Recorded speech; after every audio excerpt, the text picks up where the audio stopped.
The first superhero movie that I ever saw was Spider-Man with Tobey Maguire. I didn't know that there were other movies that came out before Spider-Man that were also superhero movies, but I would later find that out in life, that there were movies like Superman with Christopher Reeves or Darkman with Liam Neeson, which I still haven't seen yet, but I will get around to that.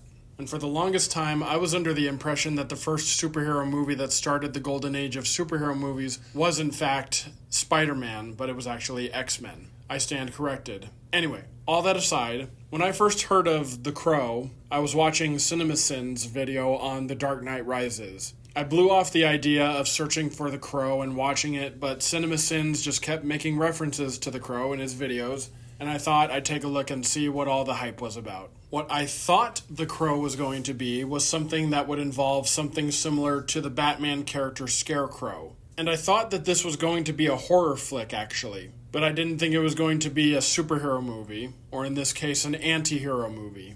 And one thing I always do before I see a movie is I watch the trailer for it. And when I saw the trailer, I thought to myself, this looks cool. But after watching The Crow, I thought it was just subpar and overrated.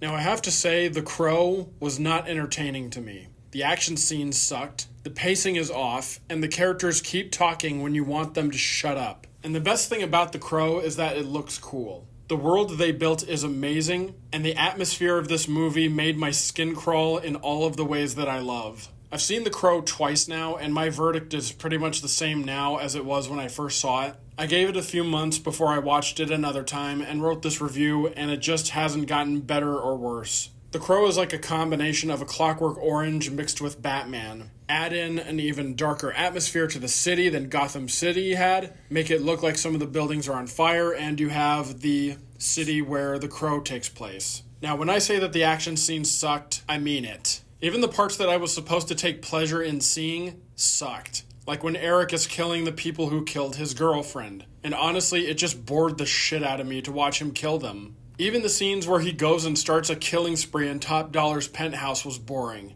You never actually see anything that's happening, and the camera cuts to shots that don't add anything to the action scene. Instead, they only take me out of the action scene because I couldn't see what was going on. Another example of this was when Top Dollar and Eric are fighting on the top of the church, and they cut to a shot where we see Eric and Top Dollar from the ground, and it pans to the right, and they are out of our sight. I don't want to see a movie where I can't see the action. I want to see what's going on. And now the biggest pet peeve of mine, the pacing. The pacing of The Crow is a little too fast. It gets on my friggin' nerves when I see a movie that is not paced correctly, because it takes away so much potential from what could have been an awesome movie. There are so many movies like this that aren't paced correctly. Some examples would be like the movie Sin City or The Giver. Let's talk about the pacing in The Giver though real quick. The pacing was off just enough to where it annoyed me. It wasn't off by a lot, but it was enough to annoy me.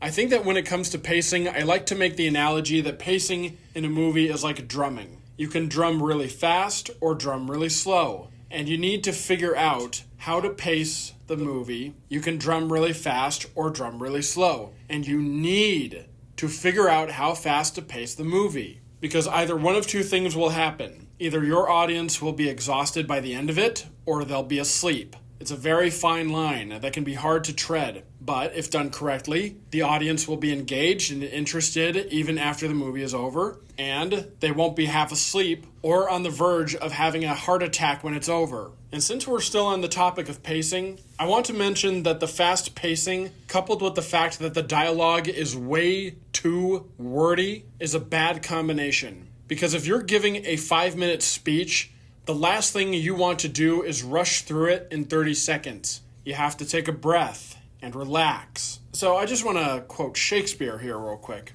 I'm not well versed in Shakespeare, to be honest, but there are some things that Shakespeare has said that I agree with, and this applies to all areas of life. Whether that be writing, giving a speech, or trying to make someone laugh, people should always be aware that, as is stated in Hamlet, brevity is the soul of wit. Meaning just be brief. The story and the characters aren't bad in The Crow. They're just off-putting by the dialogue that runs on and on and on. I think that the only character I really didn't like was Top Dollar.